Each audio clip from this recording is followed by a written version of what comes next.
corn dogs, funnel cakes, Oh yeah, buddy. cotton candy. It dissolves in your mouth. It's super delicious. These are your grandpa's state fair foods from decades ago. A quaint bite of history, taking us back to a time when people were just beginning to push the limits of state fair food. Now, decades later, modern mad food scientists are continuously innovating extreme food combinations that would make old granny faint. Here we've got barbecue sauce, pulled pork, mashed potatoes, more barbecue sauce, more pulled pork, more mashed potatoes, all built layer by layer to make one big beautiful parfait. But how did we get here? To find out, let's back up. The New York State Fair is the oldest in the USA, starting in Syracuse in 1841. Welcome to the New York State Fair. Back then, state fairs were a way to promote agriculture, a way to compete over who has the most handsome pig or cow. And in general, they were meant to promote rural life. They have a beef barn, they have a cow birthing farm, they even have pig races. Perhaps they will let me be a contestant. Over time, state fairs evolved to include entertainment like games and rickety rides ran by questionable carnies. That machine has gas or something. But more than that, state fairs have evolved to serve up over-the-top food creations you won't find anywhere else. Because as we know, Applebee's or Denny's simply wouldn't have the balls to serve up deep-fried Pop-Tarts. Do I need good health insurance if I eat here? Oh no, it's fat-free grease we use. Okay. You're all good. In this series, I'm on a mission to document the incredible food innovation taking place across this country, starting at the New York State Fair, where over 34,000 pounds of potatoes, mostly in the form of French fries, are sold each year. This is a very unique dessert. I was reading the description and it said that it has a caramel injection. And I thought, wow, are they using a syringe? Are they using a turkey baster? And then Josh molested my dessert.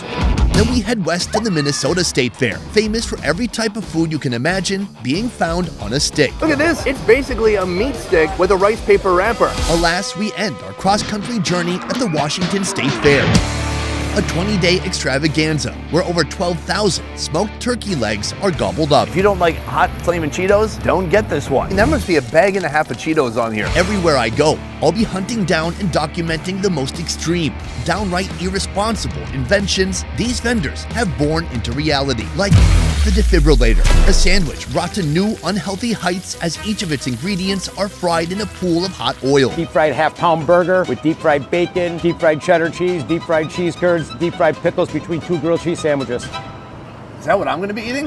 There's the barbecue split at Porky's Pork Palace, where all the usual banana split ingredients have been replaced with various smoked meats, with a cherry tomato on top. Pulled pork is so juicy and it's just drowned in what she called a barbecue wash. I'm gonna use that for my new body soap. If you like your sweets with a little bit of protein, you'll love this Twix, wrapped in bacon, then deep fried. This is why we stay disciplined in midsummer. So at the end of summer, we can just let it all go. And if that wasn't confusing enough for your taste buds, how about a Korean cheese dog coated in Fruity Pebbles or flamin' hot Cheeto dust? A little bit of sweet and savory. It's delicious. In this series, we can't have too much cheese, too much sugar, This is a respectable white pile, enough to make Pablo Escobar impressed. or too much grease. After this, I'm gonna need a defibrillator to keep my heart going. Oh my gosh. I'm searching high and low for this country's most outlandish state fair food.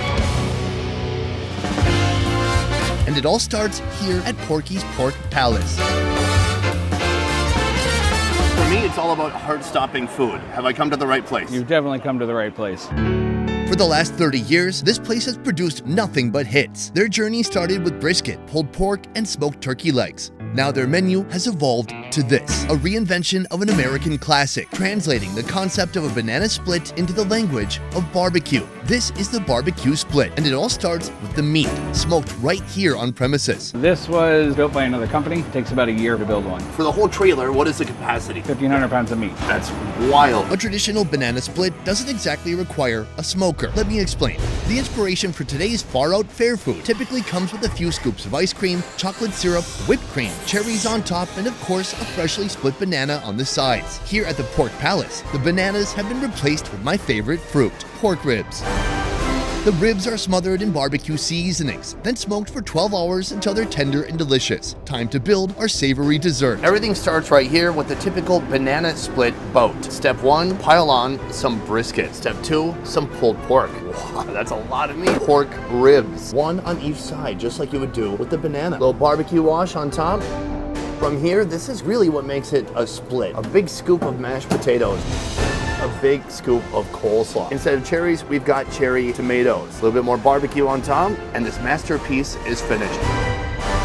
This costs $22. A very expensive fair food item, but I can see why it costs so much. There is so much meat. Let's just start with this. We've got potatoes right here. Delicious barbecue sauce, nice, smooth, velvety. I'm gonna get some potato and some brisket together. It's so juicy, it's smoky, it's succulent. And it's nice when you mix it with some mashed potato too. Just hit it with some coleslaw. There's nothing more American than this dish right here. I mean, they took something that's already bad for you, which is a banana split, and then they made a meat version of it. That's wild. Alas, we have the rib. Okay, hold on. No more coleslaw. Alas, we have the ribs right here. These are looking super tender and delicious. Take a look at that. Wow. Cheers. As far as heart attack tours go, this thing is just full of delicious, sizzling, succulent animal fats just waiting to clog your arteries. There's one thing missing from here. If you're truly trying to give yourself a heart condition, you need to have fried food. And that's what we're gonna be trying next. Fried food at a state fair is a no-brainer. Anything dropped in a vat of oil just becomes better. But for Jim, it's not just about that liquid gold. It's all about... It's all in the batter. I'm here with owner of Fried Specialties, Jim. How you doing? Nice. How did you get started with this concept? Well, I've been deep frying for like 30 years. I campground, I stopped out. I used to just deep fry every single thing. 15 years ago, we built a trailer and I decided to bring it to the fairs. Here, over the last 30 years, they've developed over 40 different questionable fried creations. Do I need good health insurance if I eat here? This is perfect for you. It's fat-free grease we use. Okay. You're all good. That's a relief, actually, because I thought it might be unhealthy. Okay. No. We're gonna see the prep for 3 different foods, starting with the Nutter Butter. It's a cracker with a little bit of peanut butter inside. Step 1, take a handful of them and put them in the batter. Once it's completely enveloped in batter, it hits the fryer.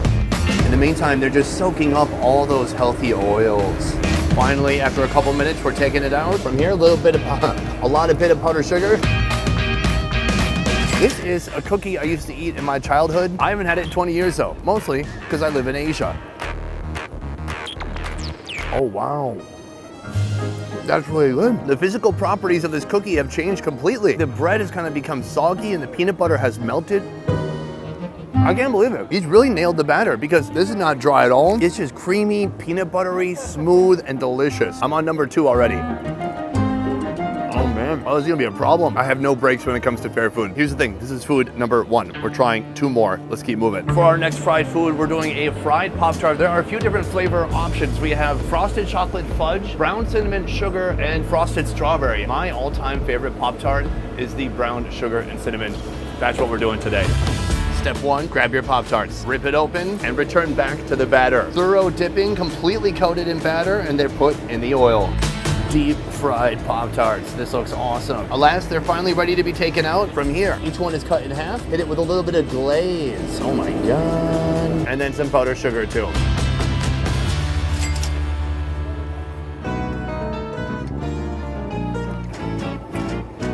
Oh my God. This man is a visionary. I thought he was insane, like clinically, but no, this is delicious. If you give this to somebody, they wouldn't even guess it was a Pop-Tart. It's flaky, crispy, crunchy batter on the outside. It's soft and creamy on the inside. Oh my God. What a cool invention. And the fact that you could do this with every flavor of Pop-Tart, I'm gonna have to come back and try those as well. But for now, I'm missing a little bit of meat. So next, I'm gonna be trying his Twix wrapped in bacon. That's also fried. It starts with the Twix. Put some fluff on top. This will be an adhesive for that bacon. It's like a sweet, delicious glue. Wrap it in 2 strips of bacon. Next, it gets dredged in flour. From here, it's going into the batter, the same batter as every other creation here, and then it plunges into the fryer. After a couple minutes, the Twix are coming out of the fryer. Take a look at that. Hit it with some powdered sugar, a little bit of chocolate, and bacon bits. Where else are you gonna find stuff like this than in the freaking USA? So we've got bacon on the outside and bacon on the inside too.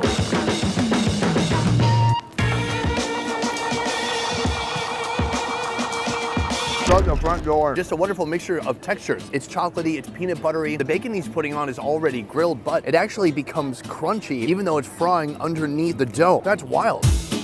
This is not health food. This is what we work out all year for. This is why we stay disciplined in midsummer. So at the end of summer, we can just let it all go. After eating a bacon-wrapped Twix, I'm beginning to wonder, what can't Jim fry up? Well, he's invited me to find out, challenging me to select any fair item from any vendor for him to batter and fry. After this, I'm gonna need a defibrillator to keep my heart going. Oh my gosh. But before that, we're headed to our next location. Right behind me, it's known as the Tiki Turtle, and their slogan is not your average place. They have a deep fried Reuben, they have deep fried mac and cheese, but what I'm here for is the pig and potato parfait. Now, what is a parfait? It's layers of flavor. It's usually strawberries, yogurt, blueberries, some oatmeal layered up. This is layers of flavor, but there is no fruit involved. We're gonna go into the kitchen now and see how it's made. It all starts with the parfait cup that gets a douse of barbecue on the edges, a layer of pulled pork, then we've got mashed potato going in next, and even more barbecue. More pork, a little bit more mash, and then barbecue sauce on top of that. From here, bacon bits, a cherry tomato on top, and a pretzel sticking out. That looks incredible. The price, $12. Not bad, because this is about maybe 2 pounds of food. So I don't know if you're like me, I don't measure my food in calories or normal portions. I measure it in pounds. The cherry tomato, I don't want to eat it. I already ate a tomato today, and that's my limit for the day. We got barbecue and bacon bits. Smooth mashed potatoes, nice chewy bacon bits, and sweet and tangy barbecue. That's great and everything, but I want to work my way down to this meat. Right here we have a load of pulled pork and some potato behind it. That is a good pulled pork. It's wet, it's juicy, it's succulent, it's meaty, it's everything you want in pulled pork. Well lubed up with barbecue sauce and potato. Oh my God, so speaking of heart attack foods, this is up there. It's so simple, yet so pure. It's ingredients that you're familiar with, rearranged and stacked in an unfamiliar way to give you a whole new experience. This is location number 3. We have a lot more to see today. Let's keep moving. The New York State Fair is a 13-day extravaganza packed with entertainment, education, and technology that highlights agricultural development. Over 900,000 people attend what is New York's largest annual event, coming here to play games, interact with animals, go on rides, and of course, chow down on some heavy-duty food. Food you can't find outside this fair, like a lethal dose of mac and cheese and lobster. But before that, a daring dessert innovation. After all that savory food, I am ready now for something sweet. Introducing just inside the Dairy Barn, Milky Bar offers a huge variety of ice cream flavors and candy toppings. But I'm here for their mind-bending cotton candy burrito. Here they're not using a tortilla, they're using another ingredient, cotton candy. Already the sugar has been inserted inside the machine. Scientifically, nobody has any idea how these machines work, they just do. The next move is to tamp down the cotton candy, making it flat. This is our tortilla. Montana suggested doing cotton candy ice cream. Yes, cotton candy ice cream inside of cotton candy. Is it gonna be too much cotton candy? Absolutely. Fruity Pebbles, let's get some of that. We got a nice tight roll, then cut it in half, and now it's time for the big reveal. Ooh. $6. That's one of the most affordable fair foods I've ever seen in my life. Oh boy, I don't know about that. This is a little bit of a mess. Oh my God, it's good, but that is cotton candy overload. Oh God, what do I do with this? Look at this burrito, it's melting before my eyes. It's too humid for this. Messy. It's a messy one. And low calorie. Oh, you can almost stretch it out with between the ice cream and that sticky, sweet cotton candy. Oh, this is what the experience is supposed to be like. Look at that one. That one is real nice. It's creating a brilliant insulation right now, the cotton candy. Look at these colors. Nothing in nature looks like this. And if it does, it's probably venomous or poisonous and it could kill you. That is dessert. I'm ready to go back to some more meat. Let's keep moving. Right now I'm with Ashley at Elm Street Tacos. A pleasure meeting you. Nice to meet you. Elm Street Tacos. Are these tacos a nightmare? They're tacos to die for. Ah. Their specialties feature classic tacos with flavors inspired from South Texas. But I've come here for their signature Naughty Taco, filled with their very own titillating braised pork creation. Got the kick of guajillos, chipotle, habaneros, jalapenos, but then it's got mangoes, pineapple. So you get that little kick, but you also have the sweet that goes along with it. My understanding is that you can get this in a 12-inch version. Is that correct? Yes. We are now in the kitchen. We're gonna get started with this taco. It all starts with a 12-inch flour tortilla. Let's get into it. First, it's gonna get a little bit of a dip in some consomme. Throw it on the flat top and let it hang out. This is mozzarella. Here we have a braised pork that looks absolutely delicious.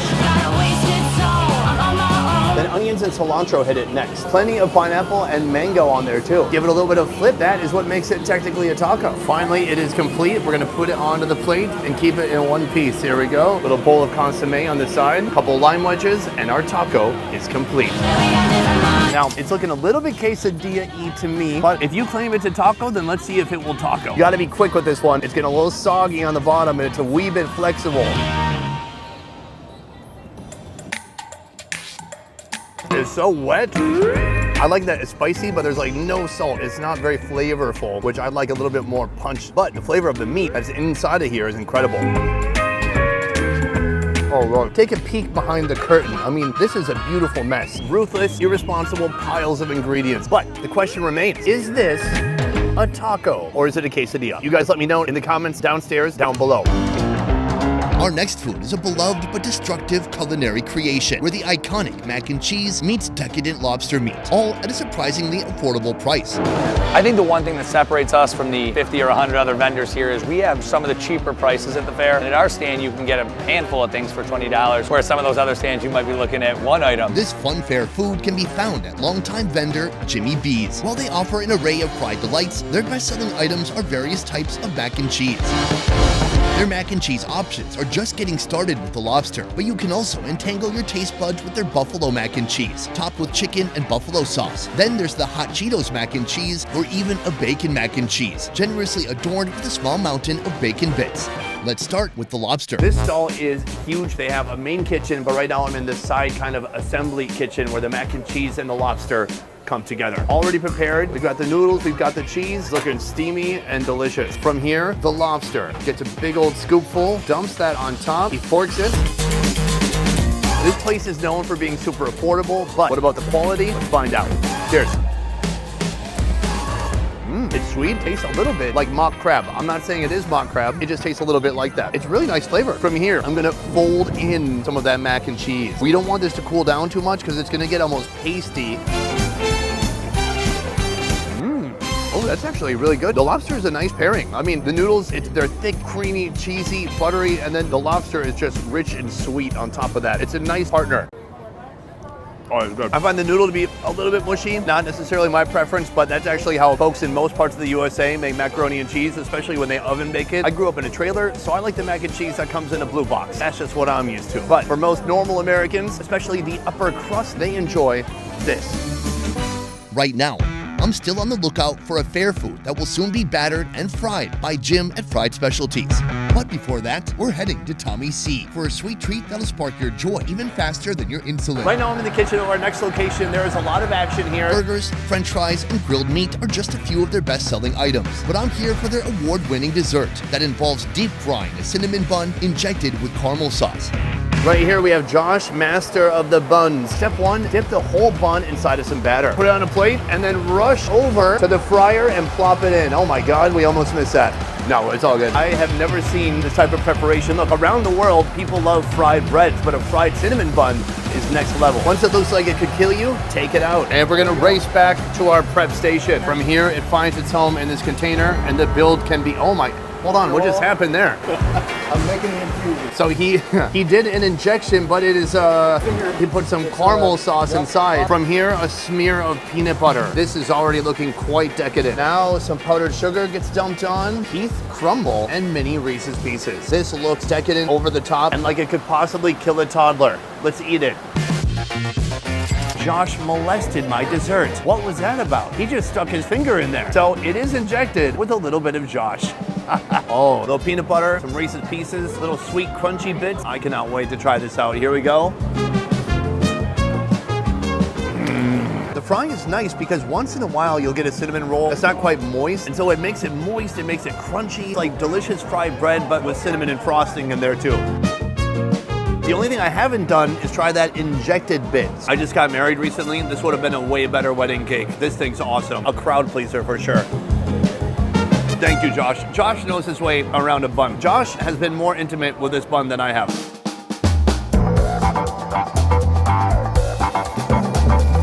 Finally, our long-awaited moment has arrived. After 7 different locations, 10 different foods, and roaming around the fair all day, I found the perfect contender for our deep fry challenge. I want to do something kind of easy that I've never seen fried before. Here at West End, they're selling $1 hot dogs. I'm going to get a hot dog for $1, and then he's going to bring it to the next level. Let's go.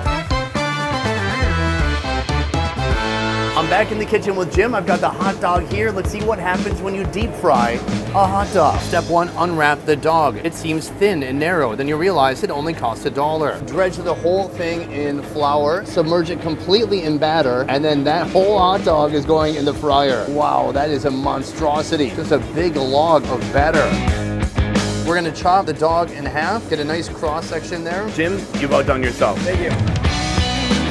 This is the final food for today. After this, I'm gonna need a defibrillator to keep my heart going. Oh my gosh. He saw the hot dog and he's like, that's it? I think he wanted me to bring like a towering burger or I don't know, a lobster roll. But the hot dog, it's fried. You see the layers, there's meat, there's bread, and then the breading on the outside. It looks really cool. Let's try it out.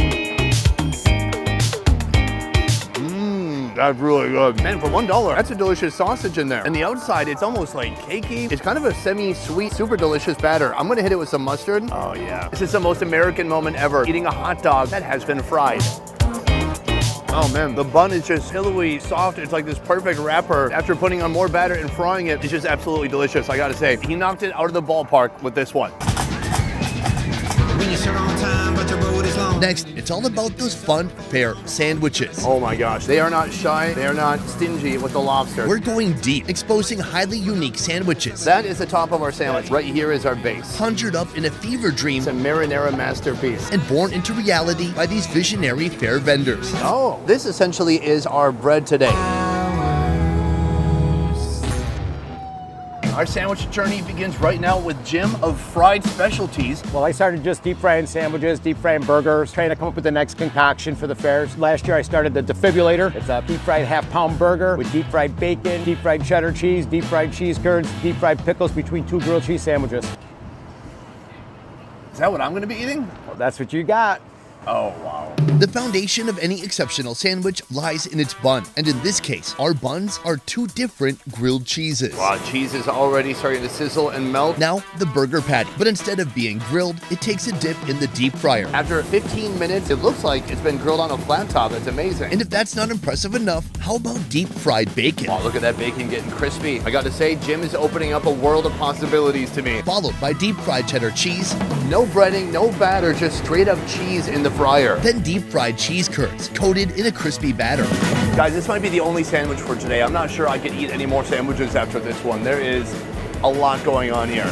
And finally, to cut through the heaviness, pickles that are coated in flour and then deep fried. Time for the bill. It starts with a base of a grilled cheese. Next, we have the hamburger patty, a load of bacon, melted half-fried cheese right here, a pile of cheese curds pounded on top. Place everything inside a boat, and we're ready for the pickles. Wow, that's a lot of pickles. Next step, take another grilled cheese, put that on top. That is our top bun. Give it a bit of a cut to make it a little bit more manageable. I can't believe he's not selling this for $20, to be honest. And I gotta say, for structural integrity, this is holding together pretty good. I had a friggin' dessert burrito the other day. It was a disaster. It blew up in my hand. Messy. It's a messy one. Pickle's good, it's crunchy, it's a little bit sour. I mean, take a look at the backside. That's a nice looking backside. And I'm a connoisseur of backsides. Oh yeah. Oh man. What's wild is a meal for a typical person would be 1 or 2 grilled cheeses, but that is just the bun.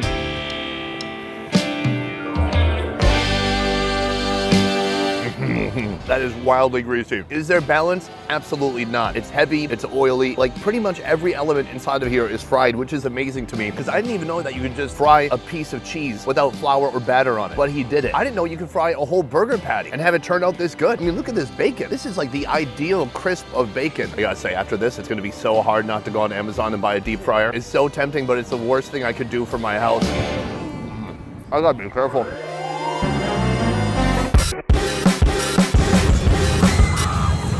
If you hate carbs and if you hate convention, this next rebellious State Fair sandwich is for you. A creation you won't find anywhere outside of Tiki Turtle. I am with Jim. Put her there. Nice to meet you. Nice to meet you as always. This beach bar themed stall has been around for 20 years. It's the home of deep fried mac and cheese, the deep fried Reuben, and their barbecue dessert known as the pork and potato parfait. All that sounds amazing, but I'm here for the Pickle Witch. The brains of the place, Lana, her and her daughter, they're very clever people. And it was a hot, hot day during the summer. The fair can get real hot. You know, pickles are awful refreshing. And she started experimenting with some different things. And she says, let's try it. They're taking off. People like them. Plus, we're trying to get away from the carbs and bread and this and that more and more. My big question is a pickle witch really a sandwich? Well, I guess that's a subjective answer to that. Yeah, I would like a hard line answer from you. I want to start some controversy. I'm going to say this. Yeah? I am. Sean? What's going on? He's about to pickle it up. Turns out they had 3 different pickle witch options: the Italian, the ham, and the turkey. We're starting with the Italian.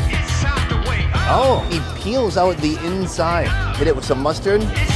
From here, it's all about the American cheese going on top. First, a hefty load of salami. On top of the salami, a pile of ham, some nice pepperoni discs. Tomatoes, top it with another pickle.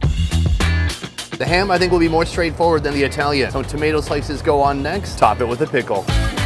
And our final pickle witch, the turkey. Hit it with some tomato and top it with a pickle. Cut it in half carefully, and the big reveal. Here they have 3 varieties, and they all come in at $8, which is wild because I think the Italian looks the most amazing with 3 different types of meat. So I'm gonna build up to the Italian. First, I'm gonna start with the turkey. I gotta say, that ain't bad. Actually, mustard is a perfect pair to the pickle. They complement each other very well. The pickle, obviously very sour, but there's a load of meat in here too. Next, we have ham. The big difference in this one is it tastes like ham. If I had to put my finger on one thing, it would be that. You know, people are always asking me, oh, you don't like cucumbers, how come you like pickles? It's completely different. For those who don't know, a pickle has been pickled. You're basically eating brine. I mean, a cucumber is like 99% water anyways. It just starts with evil water and it gets replaced by a delicious salty brine. On to the Italian. This is the one I'm looking forward to the most. I mean, that is a pile of meat. Oof, This one's legit. What's tough is, I'm not sure I could call this diet food. I mean, it is low carb, but I mean, that's like 500 calories of meat right there. Here's the verdict, very creative, I love it. This Italian one is my favorite by far. Super meaty. All in all, $8 at the State Fair. Here, prices can get wild. Anybody can afford an $8 pickle sandwich. And if they can't, I'm gonna start a foundation so they can. Don't ask me to follow up on that. Our next sandwich is a cardiac conundrum, a flavor fiesta, and a reason to schedule your next checkup all in one. And if that's not intriguing enough, this place boasts its very own portable, specialized rotating oven. Inside of a food truck. This thing can go on the highway. How is this street legal? But the real question is, why would a sandwich require an oven? Let's find out. We have come to the stall. It's called It's a Utica Thing. I'm with Charlie. Put her there. Nice to meet you. What's up? Utica has made quite a name for itself in the world of Italian-American cuisine. I'm not a New Yorker, I'm from Minnesota. It's confusing, I looked it up. Utica is a city, but what's so special about Utica? You know, we feature some great things that started in the city of Utica. Utica chicken riggies, Utica greens, tomato pie. That's what my hometown is known for, and we're here to talk about it. Personally, I've never tried these regional delights, but in mere moments, I'll devour them all simultaneously in a sandwich they call the everything. I'm here with Vincenzo behind me, son of the owner, and he's going to be walking us through the preparation of this sandwich. Now, it starts with a tomato pie. For me, I was thinking a literal pie crust filled with tomato. It's not that. It's essentially a pizza crust with tomato on top of it. Is that right? Exactly. Their Utica tomato pie showcases their homemade marinara sauce and pecorino romano cheese, lovingly nestled on a hearty bread crust. That is the top of our sandwich. We'll be back for that. Right here is our base. Next, Utica greens, a delicious mix of escarole, prosciutto, salami, and a grated cheese mixture. From here, he tosses in rigatoni pasta that's already caked with their creamy Utica chicken riggy sauce. Now, the cheese, pecorino, and mozzarella on top, and it's time to bake. And away it goes. Bye. Look at that melty beauty right there. Hit it with some more pecorino, tomato pie on top, a little bit more cheese, and that's complete. It's ready to go. Let's go try it out. I've not been on the East Coast very much at all. I didn't even think that pie had been pizza. It's got tomato sauce on there. That is our bread. That is our bun. But then underneath, we've got mozzarella cheese, rigatoni, greens, and then more pizza on the bottom. Oh no, look what a casualty. Amazing pizza. The pie itself, very nicely done. They must have a good dough recipe. And you know, New York, they got better water than other parts of the country when it comes to making pizza. Here you have some of those greens. I've never had this type of green before. Oh man, it's like a lava stream. It just keeps slowly dripping down. It's giving life to a new creation. I just want to really experience these riggies. I'm no etymologist, I'm no detective. I have a feeling that riggies comes from the word rigatoni. I don't think it's a whole different category. Or maybe it is. That's a really good sauce. Wow. Tomatoey, there's some chicken, just oodles of cheese. This is very satisfying. Man, that is one unique sandwich experience. For $16, you're basically getting 2 slices of pizza and pasta all in one. I guess some vegetables too. We moved on to our next meaty location. I'm sick of land animals. Right now, I want some seafood. Welcome to Bold Coast Lobster Company, where they bring the flavors of the Maine coastline straight to your plate. From scallops and bacon skewered on a stick to their famous lobster taco, there is a sea of menu options. But my heart is set on the one and only lobster roll. What is the secret behind a good lobster roll? Because the best lobster roll I've ever had happened to be in Austin, Texas. Good lobster rolls just come from great lobsters. We use everything fresh. We don't do anything to it. No fluff. It's either chilled with mayo or warm with butter. When it comes to their lobster rolls, you've got 2 mouth-watering options. You can go for the Maine style, where the lobster is chilled and coated in mayo. Or if you're like me, you'll stay loyal to the Connecticut style, served hot and swimming in a sea of melted butter. But today, just for me, they're turning this Connecticut roll up a notch. Right now we're in the kitchen. There's a ton of action going on and a ton of seafood too. Kate is behind me whipping up a couple of lobster tacos. They look amazing. We're gonna get started with our lobster roll. It all begins with the lobster boiling away in butter, and then we have our bun right here. They are not shy. They are not stingy with the lobster. There's a lot that goes inside. Now, something they don't usually do, but they're doing for me right now, a couple strips of bacon on top, just to make it a bit more heart healthy. For freshness, a little bit of lemon, and that is complete. I'm gonna try to squeeze a little bit of lemon on there. It's a lot of heaviness. You wanna give it a little bit of a kiss of citrus.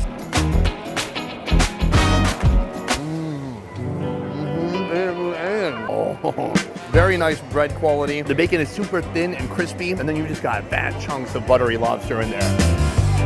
I gotta say, after this, they might do an add bacon option for a few bucks, because that is incredible. Pigs should basically have fins and gills. Somehow they pair perfectly with anything that swims in the ocean. Do you like scallops? Put bacon around it. Do you like crab? Have it with bacon. Shrimp? Wrap it with bacon. Lobster? Pile on some bacon.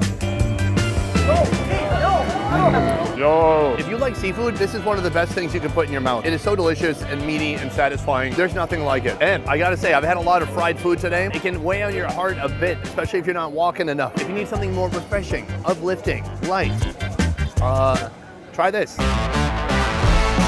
Finally, for our grand finale, prepare to indulge in the guilty pleasure of guilty pleasures. I am with Monica. We are at cheating.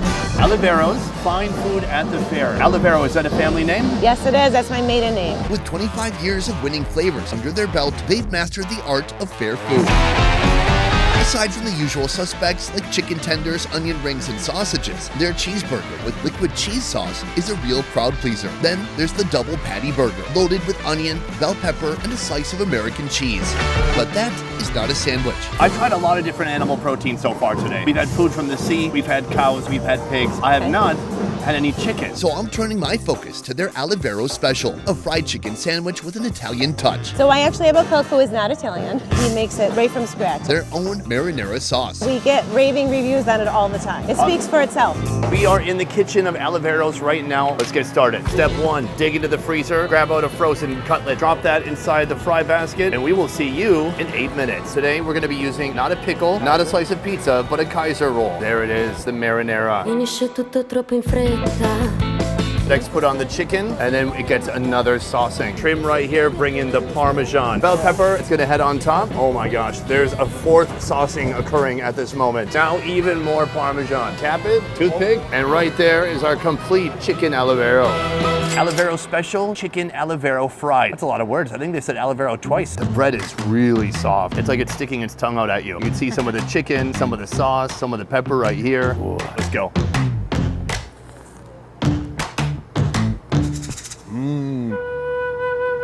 Oh, that's awesome. I gotta tell you something. That ain't no Applebee's marinara. That's like marinara with heart. Just really a depth of flavor. It's really, really nice marinara. And then the bell pepper offers a little bit of sweetness too. This is really impressive. A great chicken cutlet is juicy. It's a little bit crunchy on the outside. So you really have this blend of textures, which I talk about texture a lot because food should have more than one dynamic. Yes, flavor is part of it, but there's also presentation and there's texture. There's the way it feels in your mouth. This is stunning. Chicken sandwiches can be tough because oftentimes it can be uninspiring, but this is the opposite. They took a beautiful, simple piece of meat and they really brought it to the next level. The chicken itself, amazing, but with those piles and layers of marinara, even better.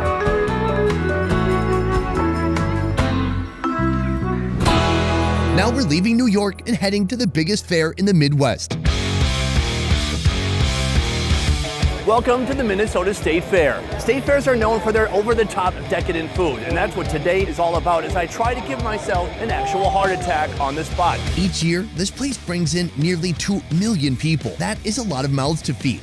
Luckily, This man, absolutely a machine. this 322-acre state fair plot Cookies and pies coming together, it seems like it shouldn't be possible. is home to almost 300 different food vendors. To me, fair food is all about innovative combinations and throwing caution to the wind when it comes to your health. No calories count at the fair. Today I'm gonna be looking for sugar, oil, dough, carbohydrates, fentanyl. No, I'm on a mission to try out Minnesota's boldest, this is a unique invention. brawniest, and most bad-for-you bites. That is what we really want. It all starts here. I have broken into the kitchen, I'm inside now, I'm gathering intel. To begin shocking my cardiovascular system, I've come to Jammy Sammy's. Here, familiar comfort foods like the PB&J sandwich are elevated using the best organic ingredients. Bread is smeared with coconut oil and cinnamon on the outside, then on the inside, farm fresh jam and almond nut butter. Press it all together in a hot griddle and meld those flavor crystals into something special. This PB&J remix is called the Soda Sammy, but soon I'll be trying their latest creation,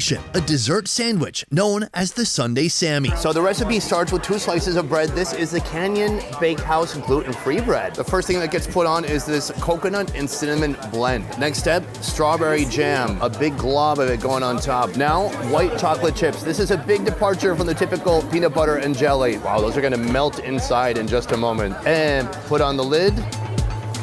Throw it on the griddle, press it down. A little magic, a little love from the heart, it all works. Oh, immediately you can see these beautiful lines on top.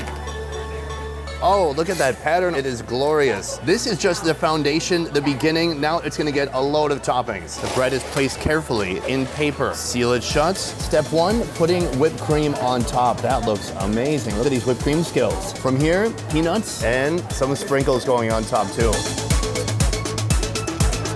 Very artistic, it's beautiful. You can consume it with your eyeballs before you consume it with your mouth balls.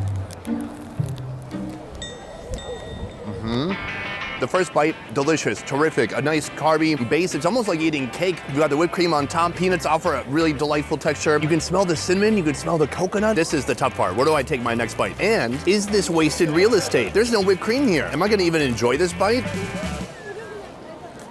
Yes, I am. On the surface, it's just a sandwich, but here, they're taking it to the next level. It's sweet, it's carby, it's grilled on the outside, it's delicious. For $12, you're not just getting a sandwich, you're getting an experience. This vibrant eatery is the brainchild of this extraordinary duo, Patrick and Kate, and its story begins outside the fairgrounds. Kate and I got married, and then we opened up a restaurant in that first year. A couple months into the restaurant, we got a letter from the state fair. They said, hey, we've got a spot, do you want to pitch? They said, you have a month to come up with what it would be. It can't be in your restaurant, totally new, and how do you serve maybe 1,500 to 2,000 people a day. For vendors, getting a spot at the state fair is a game changer for their business, but it comes with fierce competition. Most applicants fall short, and those who manage to crack the code are either exceptionally creative or just batshit crazy. Next on this heart attack-inducing tour, a Nordic waffle stuffed with ingredients that would make Norwegians wince. Let's check it out. We have come to our second location, right behind me, Nordic Waffles. Waffles are ancient, dating back to medieval times, and in Norway, they've always been sweet, adorned with syrup, honey, or ice cream. That was until Stine came along, daring to load her waffles with savory goodness. Here they're putting crazy stuff inside, and they're kind of treating the waffle like a hot dog bun. They have waffles such as the Turkey Chipotle Club, Slammin' Salmon, egg, cheese, and bacon. At 21, she began selling her unique waffles in Norway and quickly earned the title of Waffle Queen. When she brought them to the Minnesota State Fair in 2018, a place where food joy trumps tradition, they became an instant hit, with 42,000 waffles sold in just 12 days. This year, Nordic Waffles is pushing the envelope even further with an exciting new creation. There's a waffle that we came here for today. That is the bacon-wrapped waffle dog. Right now I've got Lena behind me, and she is the sausage Vintage bacon rolling expert. Now this is where this dish begins. You guys start right here, right at the top. Stretch the bacon a little bit so you get that full coverage all the way down the dog. Very nice. And how many dogs are you doing a day? A lot. We're constantly rolling dogs. There's always someone back here rolling. We call them dog twisters. Yeah. We've come to the dog grilling station.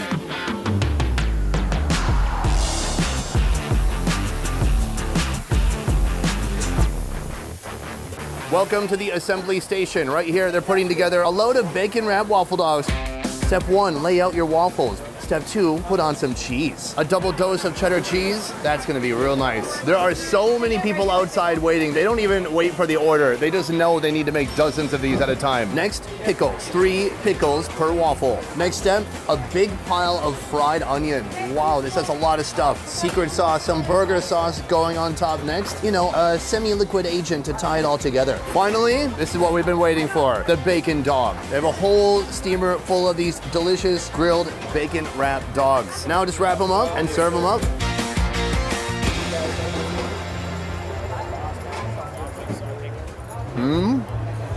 Oh, that's good. Is that maple bacon? It's interesting because it's sweet. It's a good quality dog. I mean, this whole contraption right here, $12. Not super cheap, but there's quality ingredients inside. And also, where are you ever gonna find something like this unless you visit someone who has the munchies in Norway? Each bite gets a little bit better. It's sour from the pickles, it's cheesy. The burger sauce, it tastes similar to what they put on the Big Mac. This right here is known as pickle lemonade. What the f? You'll notice as you go around the fair, there's a huge pickle theme, love for pickles in general. I'm getting notes of relish. Wow, it's an interesting mixture because it's sweet, it's lemony, and then there's just a tinge of sour pickle flavor in there. I kind of like it. It's a hit. It's only our second location. Let's keep moving. Next, a tantalizing indulgence doctors caution us against, but secretly wish us to keep eating. Welcome to Fluffy's Hand-Cut Donuts, where cholesterol becomes a distant concern, outshined by the euphoria these mesmerizing circles give your taste buds. I don't even know what a hand-cut donut is. What is that? We have our own custom cutters, and every single donut we cut out of the dough by hand. No machines are doing it, all muscle. Meet Fluffy, the mastermind behind this delightful donut stall. She devours donuts like most of us breathe air. With her culinary genius, Fluffy has crafted an expansive donut menu featuring deadly delicious options like this one, smothered in chocolate spread, then coated with a load of chocolate chips. I'm here for one donut in particular. That is the pickle donut. How did this come to be? A couple of years ago, I was working at a fair. It was April Fool's Day. It was like, you know, it'd be so funny if we did a dill pickle donut. A couple people ordered it. I was like, maybe this thing would actually work. We just ran with that, and we featured it this whole summer. Right now we're in the room where the donuts journey begins. This is the dough room. Boom, right here we have our big dough balls. Those are already ready to go, soon to be hand cut. But what you gotta do first is you gotta push on them. You gotta give it a little bit of CPR. Make sure it's still alive. Oh yeah. Next, the rolling pin comes out, flatten it even more. Then we're putting it through a kneading machine one time. Oh man, there's a lot of walking involved in this job. Oh yeah.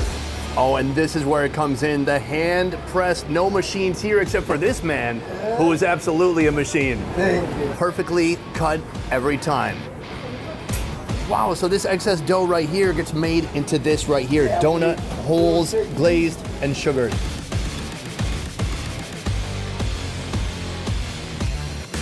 So the steel grate disappears and the donuts are just floating on top of this oil pool, getting nice and fried one side at a time. When the alarm goes off, it's time to give them a little bit of a flip. The bell has gone off, the donuts have finished frying. This is our naked foundation, ready for toppings. Right now I'm in the decorating trailer with Whitney. We will put a liberal amount of this whipped cream cheese spread on the donut. We take just regular blocks of cream cheese, we add dill pickle juice and dried dill to it as it's whipping. And is this the hottest donut right now, or what is the hottest donut in town? This is our top seller. The last fair we were at, we only sold dill pickle donuts basically. It was so popular, yeah. Oh, I can't wait. 5 pickles per donut. And how'd you come up with the perfect number of pickles? We tried it with 4 and it never looked like quite enough. And I said, you know what? I think the number is going to be 5, and we just ran with it. And now we just shake on the dried dill. Our savory sprinkles. Are they ready to eat? Perfect, thank you. It is actually quite beautiful, especially the way the sun shimmers on the cream cheese. I wonder if perhaps they went overboard with the pickle theme, but I'm gonna find out soon. Oh.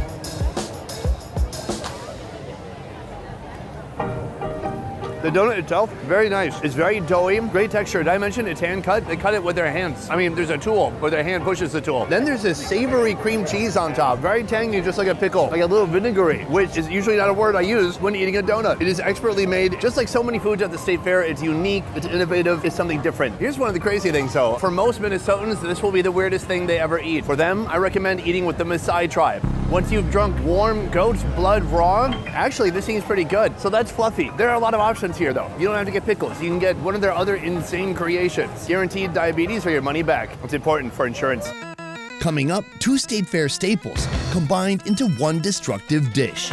Our next location, right behind me, cheese curd tacos. These little bundles combine 2 iconic Minnesota favorites. A new iteration of cheesiness. Isn't that super fun? A fusion so gloriously unhealthy, it should come with a personal trainer. Sadly, they are so busy inside right now, they said we cannot come into the kitchen, so we have to go in line like everyone else. That is where the line starts, and then it goes this way, and it keeps going, and it keeps going. It's gonna take half an hour to get this. Today, I'm getting 2 varieties. The box checker taco, loaded with chicken, bacon, and fried cheese curds. Boom, we finally made it to the front of the line. And their latest creation, the dill pickle taco. It's kind of like Starbucks. You order here and you pick up over there. Right this way, they have a very efficient system here. It's quick. Everybody has one job, one responsibility. For Sonny? Yep, here we go. Thank you. It looks like this is a flour tortilla that's been fried. I like it. There's lettuce, and underneath that you can see the cheese curds. Now one of these has pickles and one of them has other stuff. Oh, that one's pickle. This is the box checkered.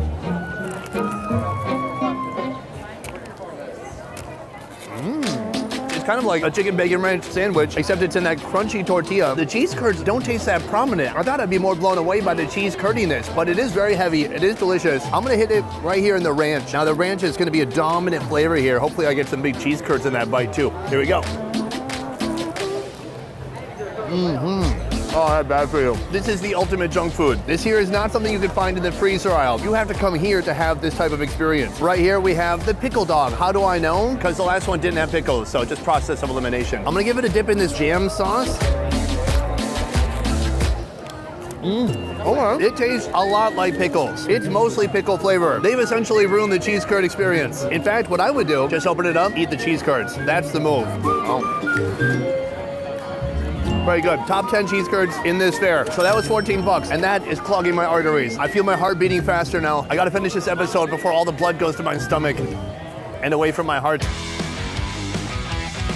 Take a look at this place. It is Saturday afternoon. It's getting later in the day, and this place is just getting busier and busier. I recommend coming early morning because that's when you're gonna have the most space and the least lines. Apple pie. It's usually a harmless dessert, unless you get it from here. At this stall, a year of research was spent on making this classic dessert as unhealthy, or should I say decadent, as possible. How long ago did you start, and how'd you get started? Its inception began 2 generations ago in Greece. So it kind of goes back to my father. He grew up in a very small, poor farming village in southern Greece. So he came to America for a better life. He started at a restaurant, kind of worked his way up to a baker, and then he became well known for his baked apple pie. So he always wanted to come to the Minnesota State Fair. It's the biggest event in the country. He never made that dream come true. So my sister and I said, hey, why don't we take Dad's recipe, kind of change it, make it more fair friendly. How do you do that? You deep fry it. We presented it to my parents. We're like, hey, we got this idea, and they're like, you know what? You're not gonna have a good product. Your parents started by just completely doubting you. Oh, 100%. Right away. My sister took the recipe, played around with it, got something to taste really good. My mom literally worked on that crust recipe for 9 months. And then, with my dad's wisdom, we got to where we are today, and now we're traveling the country, going to all of these different state fairs. Their menu includes 3 varieties of pie: the original mini apple pie, the mini blueberry pie, and a new 2023 edition, the cookie dough pie, which is what I'll be trying soon. I'm inside the pie making factory right now to get a peek behind the curtain and to see how it's done. Before coming here, the pies are already pre-made and pre-stuffed. Cookies and pies coming together. It seems like it shouldn't be possible. Andrew is manning the fryer. Just like that, the pies hit the oil, and he puts a basket on top to keep them submerged. After being fried, wouldn't it just be a cookie? It's melted cookie dough inside the pie. Oh my God, this sounds truly decadent. I cannot wait. Boom. And after a few minutes, this is what they look like when they come out. Golden, brown, and absolutely delicious. Once ordered, they are transferred to the topping station. Here, the cookie dough pie gets a sprinkling of powdered sugar. From here, we go to the ice cream station. There are 2 flavors, cinnamon and vanilla. It is a generous, semi-aggressive scoop. That's a lot of ice cream in there. So that is how it's made. The only thing left to do is to try it out. Let's go for it. It has all the hallmarks of a very over-the-top, decadent food. Inside here, oh, look at that. It's like melted. Yes, it's like a hot and gooey cookie dough. Wow, potent, powerful. As I chew it, I can actually feel the grains of sugar. The move here is you get some of the cookie dough, you get some of the pie crust, you mix in some ice cream, and that is the ultimate bite. That's really good. I'm not really a sweets guy, but I love this. The fact that the cookie dough is so warm, the pie is so warm, and you're combining that with cold ice cream, it's almost like refreshing. Oh God, 100 calories right there. But F it, it's a state fair, it doesn't count. It only comes once a year, you know, for 3 weeks. So go here every day, eat this, you'll still be fine. I need to test my blood sugar. If you've been paying attention, you've likely noticed a recurring theme at this fair. The most beloved and most popular foods are all deep-fried delights. Now, brace yourself for the ultimate heartbreaker. An outrageous deep-fried creation served with a side of health hazards. After 5 decadent fair foods, I am about to burst. I feel my heart beating in my ears. Anyways, I've got one more food, and it's this place right behind me. Deep-fried, batter-dipped Twinkies and Buckeyes. Twinkies are cream-filled sponge cakes, and Buckeyes are peanut butter fudge balls covered in chocolate. You can get these candies in their default form, but if you're not boring, their deep-fried renditions are waiting for you to sink your teeth in. Sounds insane? Let's go take a look. I am in the kitchen right now with a man who calls himself Butter, and soon I'm gonna see the Buckeye making process. Putting it inside the batter, and then that goes straight into the oil. That looks awesome. And then right here we have the final product. Steamy, somewhat crispy on the outside. That looks awesome. So this place is serving 3 different menu items. You have the Bucky by itself, just put on a stick. After that, you have the battered Buckeye, and I may regret it later, but I'm also getting their deep-fried Twinkie. That's what this is right here. Batter it up good, then let the oil work its magic. Will this be my final meal for today or for life? Either way, time to indulge. Oh my God, I didn't want, that's remarkable. It is so soft on the inside, it's like pillowy, tender, a little bit of crunch on the outside, and then really fluffy on the inside. This is genius, it's amazing. So that is a Twinkie, but here we have the Buckeye. This is gonna be a sugar bomb. Peanut butter, chocolate, and then all that wrapped in this batter. Oh, wow. It's so sweet. Automatic hypertension. It almost tastes like a Reese's peanut butter cup. If I'm honest, this is a little bit more sweet than I prefer. What I do like about it is how the batter on the outside is make a casing to hold all the candy inside, and then the candy is just straight up melted. Oh my gosh. It doesn't get more decadent than that. So that is the Buckeye. What do you think? Would you try it? Now, I'm on a mission to spend over $100 on state fair food. So can it be done? There's only one way to find out. Here we're headed to our first location owned by a good friend of mine, Yi Vang. Yi and I recently went to Laos together, and now I want to check out his Hmong food here at the Minnesota State Fair. This is the first ever authentic Hmong stall to grace this 150-year-old fairground. So I have broken into the Union Hmong kitchen, and this place is slamming. Actually, they probably would prefer I wasn't in here. Inspired by Yi's unique culinary journey with Hmong cuisine, this place offers a one-of-a-kind menu unlike any other stall. First of all, chicken thighs, looking juicy and delicious, heating them up on the grill. These are called Hill Tribe chicken thighs, an homage to the Hmong, who are known as the Hill Tribe people. For those seeking something lighter or that never had a face, there's the lemongrass turmeric tofu, expertly grilled and paired with noodles. But that's not all. There are 2 more Hmong specialties on the menu that I'll be trying soon. Being here, this is all we have to cook out of, this little booth. So it's all about logistically, how do we get everything prepared in our commissary kitchen and brought over here. If you're taking any slow time, the line builds and then people skip it out. Okay, so efficiency over flavor. Oh, flavor's still there. Course 1 of today's culinary expedition, Hmong sausage. What makes the sausage Hmong? What makes the sausage German? What makes the sausage Portuguese? It's what's in it. So it's lemongrass, ginger, garlic, shallots, Thai chilies, and fish sauce. Once grilled to perfection, the sausages are cut into small chunks, then combined with rice noodles and salad. Come take a look at this chili sauce. It doesn't smell that spicy. We'll find out. I'm just gonna dump the whole thing in there. Oh yes, a big, beautiful glob. The next move is to mix it up a bit. Now I've got noodles, some salad, all that chili sauce. I'm told there's not tomato in the chili sauce. I don't know why. It has a little bit of a marinara flair to it, but it's also very spicy. This, I think for most folks in Minnesota, it's gonna be too much for them. But the young generation, they're a little bit more ballsy. They like to take risks with their mouth. Boom. This is what we've been building up to. Noodles, sausage, a little bit of pickled veg. It tastes similar to what I've had in northern Thailand. There's lemongrass, there's spices. It's absolutely delicious. It's stunning. That is course one. Let me grab course two. What began as a family recipe made by Yia's mother is now an instant state fair hit. Here at the legendary Galabao. It's something I tried a couple years ago at Yia Vang's house. I'm excited to try it again because it was the best I'd ever had. It all begins with the dough, made from a blend of wheat flour, yeast, baking powder, oil, and condensed milk. So my mom made like 18,152 of them. We're actually projecting that we'll sell out of that before the end. So tomorrow they're getting back in the kitchen and they're making some more. So you're putting your parents to work essentially. Then comes the filling, a delicious mixture of stir-fried pork, chicken, cabbage, and glass noodles. Finally, the fillings meet the dough, enriched with the addition of an egg.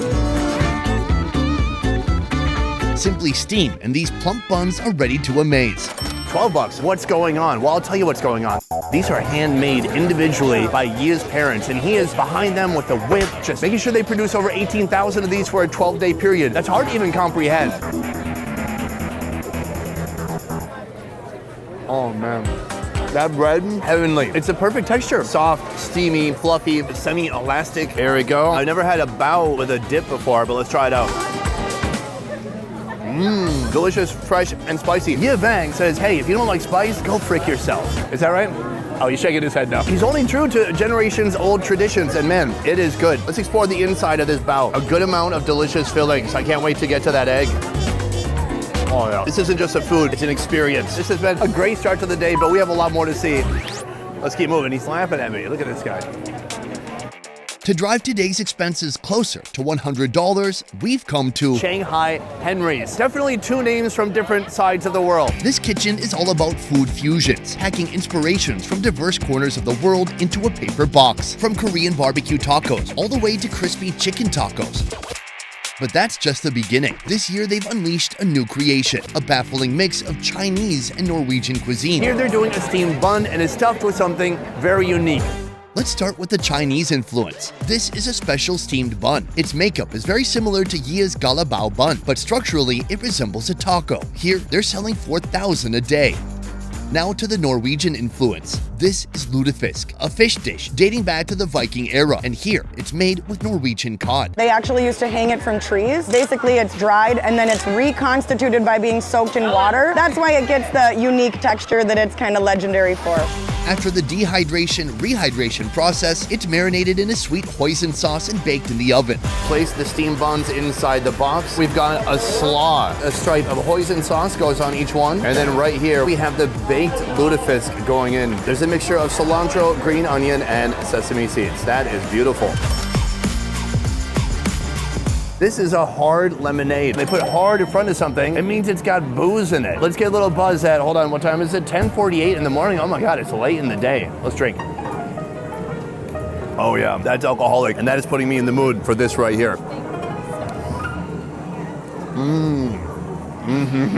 I love it. It's a delicious coleslaw, and the steamed bun is the perfect vessel for all these delicious ingredients. But what about the fish? I didn't even get a fish bite that time. Wow, it has a little bit of a harder texture, slightly dense, but not unpleasant. They have a delicious marinade on there. It's a little bit fishy. Interesting, daring, wild. It's a fusion very befitting of Minnesota. In my attempt to break the bank, we're fishing for lobster on a stick. Now this has to be pricey.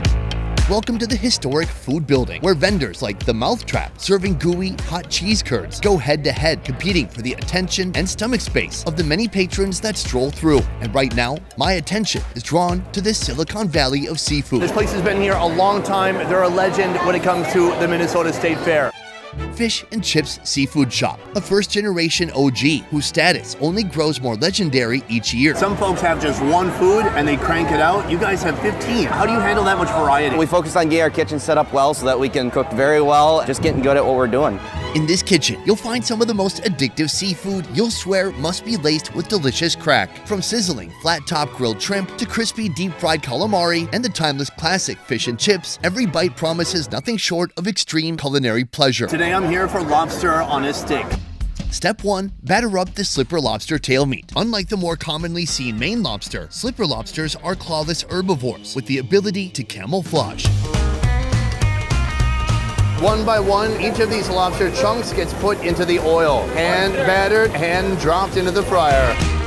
Has putting the lobster on a stick helped improve sales? Yes, a little bit. Everybody's looking for that thing to say they had on a stick. We've got a few items on a stick. The lobster is by far the best seller. Before diving into this crispified sea scorpion, I'm getting appetized with another oceanic delicacy, the oyster. After getting battered and covered in crunchy breadcrumbs, the oysters get a quick hot bath in the fryer. In no time, this once slimy seafood is transformed into pure crunchiness. I'm gonna bite it in half and see what happens.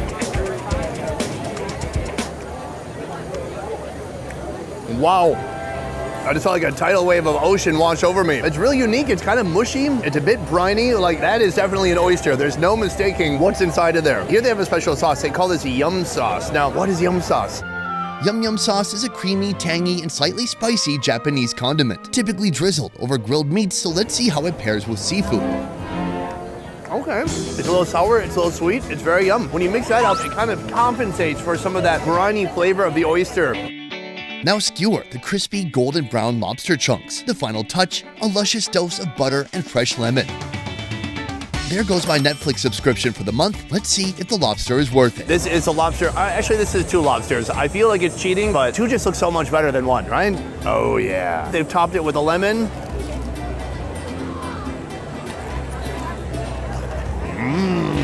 The crunch is wild. What the batter does is it makes each one about twice the size because it's fluffy, it's full of air. You're getting a ton of batter, flavor, and crunch, and then a nice chunk of lobster meat inside.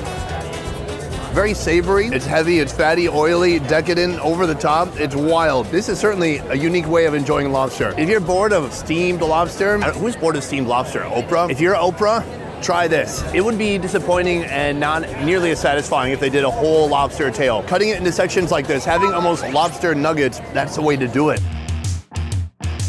As I search for my next wallet-busting fair food, I've come across this Vietnamese stall with a belly-busting menu. Right behind me, a place called Hue Viet. One of the most Vietnamese things that they have here is the Vietnamese coffee. But there are a couple items that feel unfamiliar to me. So I want to talk to the owner and learn more about the Vietnamese influence that went into these dishes. I've lived in Vietnam now maybe 8 years. In the time I've been in Vietnam, I've never seen one egg roll. As far as the egg rolls go, they are authentic Vietnamese egg rolls. This is what my family made when they were in Vietnam. They're very, very small. This is like a gigantic version of it. And we are using Vietnamese spring roll wrappers. They're from Vietnam, the Rose brand.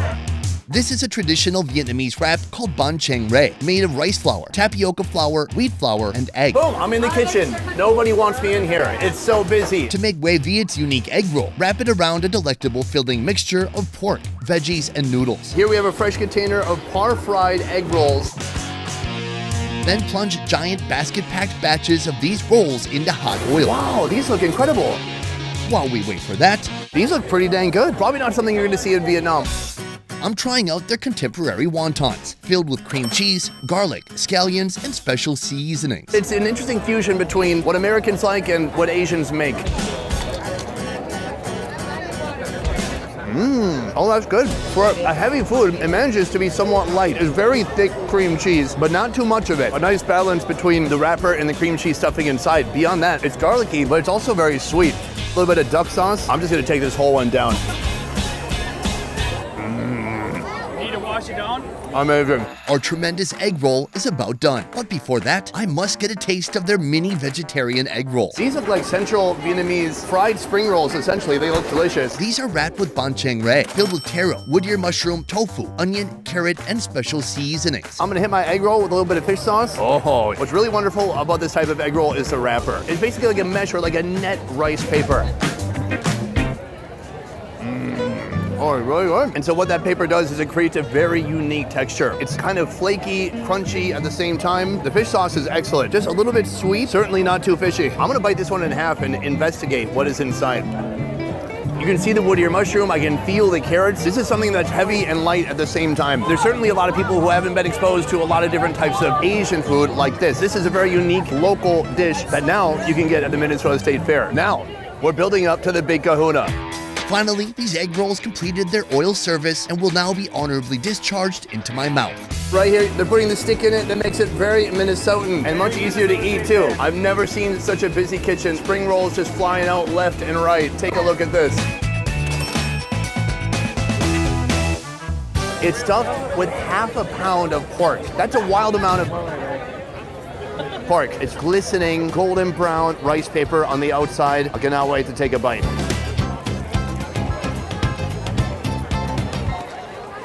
Whoa, that is legit. It's very delicious, savory, very heavy too. So I want to splash it with a little bit of fish sauce. Oh yeah, you can never have too much. This is awesome. It's just full of meat, very crunchy on the outside, super savory. For me, I'm not a huge fan of the Minnesota Chinese American egg roll. I find them to be very cabbagey and very wet, and usually there's almost no meat inside. If I had to guess, I think the owners are calling it an egg roll because that is what's familiar to people here. For the price, this is a great value. No fillers in here, unless you're counting the noodles, but I don't count that. That's the good stuff. We have come to what I believe will be our final location because I'm running out of stomach space and I'm running out of money. Behind me, Giggles Campfire Grill. This family-owned gem specializes in authentic Minnesota fish and game flavors. Their incredible offerings include elk burgers and smoked salmon on a stick. This is a great place to discover a taste of Minnesota. Though, as a native Minnesotan, they've got some stuff here that I've never seen before. Much of it revolving around one of this state's most delicious freshwater fish. Let's go check it out. We are headed into the kitchen and this place is crazy busy. We're headed to the frying station now. The first thing I'm gonna be trying are the walleye fritter pops. The walleye is the prized official state fish of Minnesota. They can grow up to an impressive 25 pounds, and their mild, flaky white meat is considered among the finest in freshwater offerings. This is not a sweet. This is fish in a fried ball. Let's check it out. This recipe starts with smoked walleye getting balled up with cheese, dill pickle relish, garlic, and confidential seasonings. Coat the mixture with panko breadcrumbs for that perfect crunch in every bite. Now plunge these Minnesota fish balls into the sizzling deep fryer. These walleye fritter pops are this year's new item, joining the menu of beloved classics that have welcomed over 100,000 fairgoers every single year. So we have a huge tray of balls here that just came out of the fryer. Now each one gets stabbed to death and then served. Fried chunks of walleye, plus some sauce that's spilled. There's a micro lemon here. I'm gonna give it a little bit of a squeeze. There's about enough for one drop on each. Oh no, I was wrong, several drops. I'm curious how walleye-y it will be. Oh, okay. It's not chunks of walleye. It's like a walleye cake. It's really quite delicious. It's very spiced. It tastes of dill. It's a little bit sour, maybe from the lemon. Overall pleasant, not a ton of walleye flavor. Let me hit it in this sauce right here. This sauce looks tremendous. Oh. Very satisfying. Crunchy on the outside, kind of steamed and gooey on the inside. That's our first course. Now, this is a golden, crispy piece of fried walleye fillet, the star of their walleye sandwich. it starts with a hoagie bun split open. First, we've got some Havarti cheese, then the walleye. Fresh shredded lettuce, some diced tomato, then a delicious strip of tartar sauce going on next. This food costs this much money. Is it worth it? Let's find out. It's gonna be messy, but let's go for it.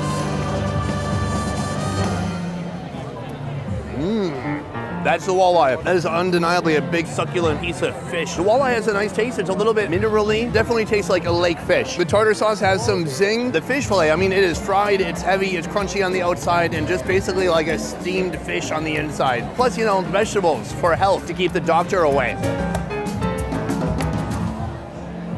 It doesn't get more Minnesota than that. So at this point, I believe I've eaten 9 foods. That's a lot of foods. From here, I want to add up our total and see if I indeed did spend over $100 on fair food. Let's find out.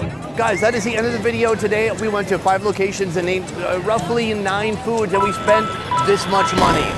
Is that over $100? It easily is. Today we spent a lot of money, but I did try a lot of different foods, and I gotta say, people here aren't skimping. Yes, they charge a lot of money, but I think they give a lot of value and a lot of quality at the same time. My stomach's a little fatter, my wallet's a little thinner, but I couldn't be happier.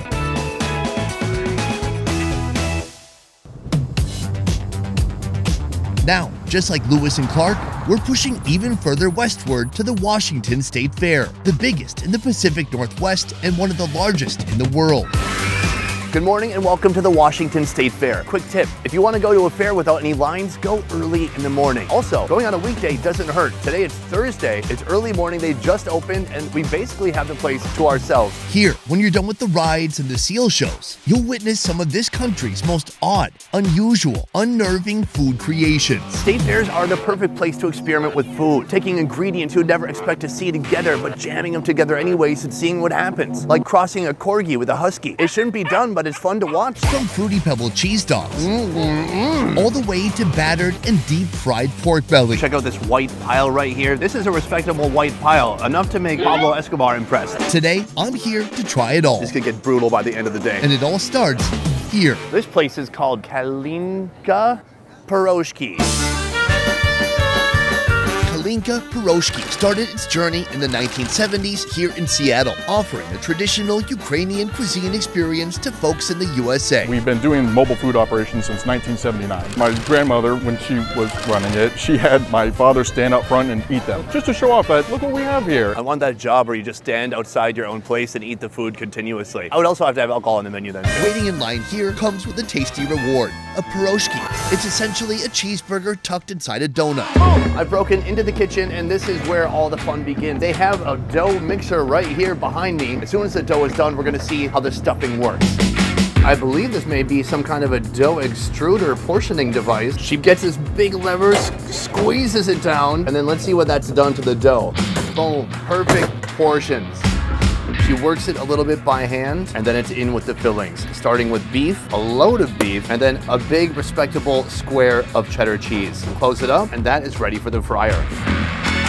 But they don't just let it fry or float on top of the oil. They're actually gonna put it in a little oil jail. The outside feels amazing, just like crunchy, perfectly tanned fried bread. And man, there is so much meat and so much cheese on the inside. I'm a little scared that it's gonna boil my face off when I take a bite, but let's see what happens.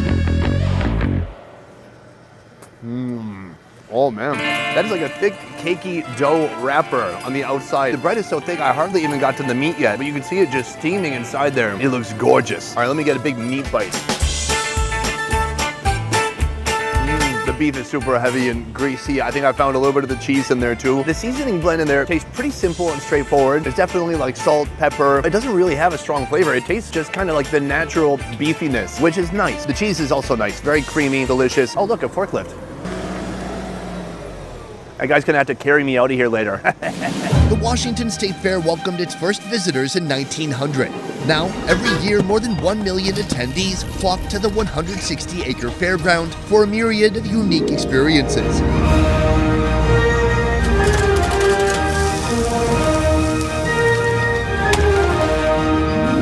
A brief stroll from our Ukraine kitchen introduces me to another taste of Europe. Fleischkuchle, German? German. As a German word, it means little meat cake. Despite the tongue-twisting name, the cash cow here is much more easy to say, and they call it the beef turnover. An ice cream scoop full of seasoned minced beef and a hit of jalapeno is encased inside a flattened dough and then deep fried. We started serving here in 1963. There was 3 grandmas that started a booth on the outside of the fair, and they were serving them for like 17 cents. Fair prices have only gone up like 10% since then, roughly. However, our bizarre food theme has led us to this.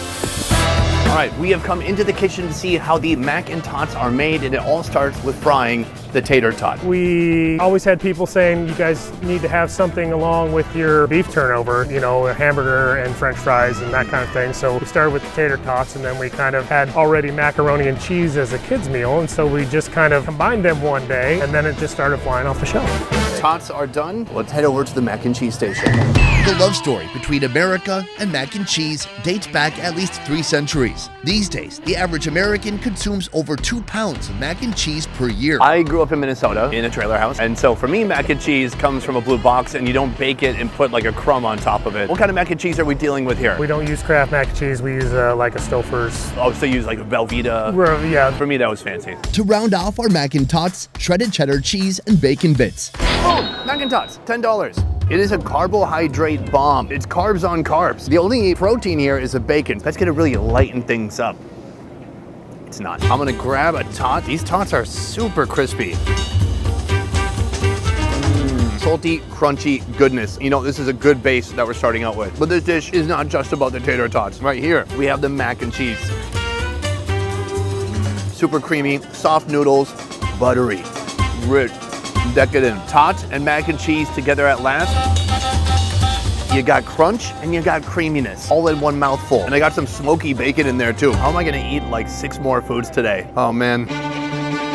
As the hunt for more bizarre food offerings continues, I'm headed toward a maniacal meat maestro who's battering and frying thick chunks of pork belly. It's a dessert meat. But before that, I'm making time for some unknown Southern delights.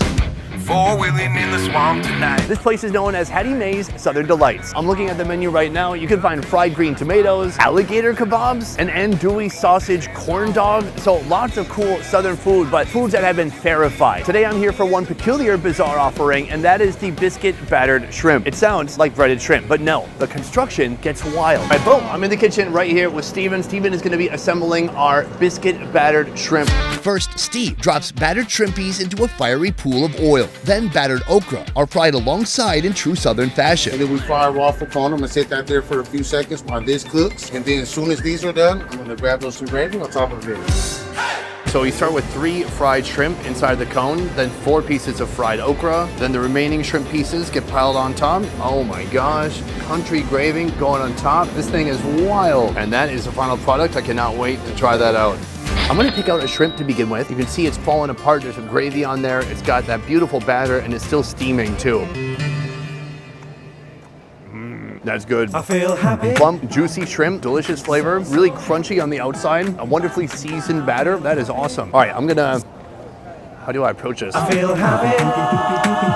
So happy. I can't believe how good this is. You have the crunch of the waffle cone on the outside, and then I just love the way he smothered it with gravy until the gravy was going all the way to the bottom of the cone. There's so much delicious, super savory country gravy flavor in there. Even the okra tastes super fresh. It's essentially a salad in a cone because there's 4 fried okras. Biscuit battered shrimp. It's one of the newest inventions of this mad food scientist and stall owner, Mitch. Personally, I love Cajun Creole food. We just wanted to kind of bring something unique to the fairground, and this happens to be the only Southern themed booth on the fairgrounds. Besides Hattie Mae's, Mitch owns and runs 24 other stalls on the fairgrounds, catering to cravings you didn't even know you had, including fatty pork belly that's been transformed into a decadent dessert. Boom, I'm here with Mitch again.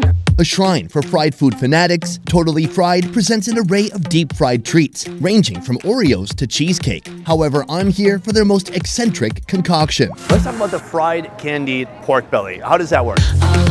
Breaking the barrier between meat and sweets isn't new, but it also isn't easy. For example, in central Vietnam, a dessert of roasted pork inside of tapioca balls are served with a sugary syrup. That is awesome, but it's so weird. So good. So weird. So weird. But Mitch's fried candied pork belly was born to shatter calorie records. Basically, we kind of bury it beneath brown sugar, also a little bit of rock candy syrup, and a lot of salt. And we just slow cook it for about 4 hours till it's nice and tender and crispy. And then we batter it, deep fry it, and then coat it with a lot of powdered sugar. And serve it with a gochujang mayo. A little bit of Korean influence in there, I like it. Take a look at that beauty. Just big, thick, crunchy pieces of batter on the outside that have been fried up nicely. Nothing left to do but to put it inside me.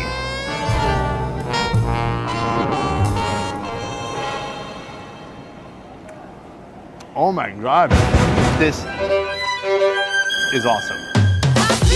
Pork is already kind of a sweet meat, so it doesn't hurt to add even more sugar. And it is so soft, tender, gelatinous almost. Gonna give that a little bit of a dip. Now, I'm curious, is it gochujang? Why is it orange? Gochujang mayo, it should be red. Yep, I taste it. There is a little bit of gochujang in there. This is really unique because, you know, living in Asia, it's easy to get pork belly everywhere. In the US, if you want pork belly, you can only find it in the form of bacon at a mainstream grocery store. But here, he's got his own meat guy. I need a meat guy. Maybe me and his meat guy could meet. I'm so tired. I don't know what I'm talking about. Any state fair isn't complete without food on a stick. From 3-foot-long corn dogs. What do you keep doing? At some point, it's gonna go through me, Calvin. To the giant dilly dogs at the Minnesota State Fair. Gravity is not helping me right now. I thought I'd seen it all. That was until I arrived at Extreme Carnival Eats. You're the roast of my beef, the mash to my potato. This stall takes Korea's wildest corn dog creations to the next level with over-the-top food options like this. The Hot Cheeto Cheese Dog. A massive chunk of cheese on a stick is wrapped in batter, dragged in breadcrumbs, then deep fried. After, it's coated in nacho cheese, then hot Cheeto powder. Finally, it's garnished with sriracha mayo. Yet the most eccentric dog you'll encounter here is dressed up like Joseph in the amazing Technicolor Dreamcoat. My favorite cereal in the world would probably be Fruity Pebbles. Maybe after Golden Grahams and then Cocoa Pebbles. It's top 3. But you have a Fruity Pebbles Korean cheese dog. What's that about? Welcoming me here, Mary, the boss and visionary of Extreme Carnival Eats. It's basically a giant mozzarella stick dipped in our special batter, rolled in tempura, and then we coat it after it's cooked in Fruity Pebbles cereal. It's delicious. Well, let's find out for ourselves. What makes this a Korean dog? A couple things. 1, it's filled with cheese. 2, the panko crust on the outside. It's a very Korean thing. I remember my first time I tried it in Korea. I lived there for 8 years and I thought, is there shake and bake on my corn dog? Because that's what it feels like. Let's pick it up. Oh man, nice structural integrity. It's not like too gooey. We got kind of a jam sauce. I wonder if we're gonna get a cheese pull out of this.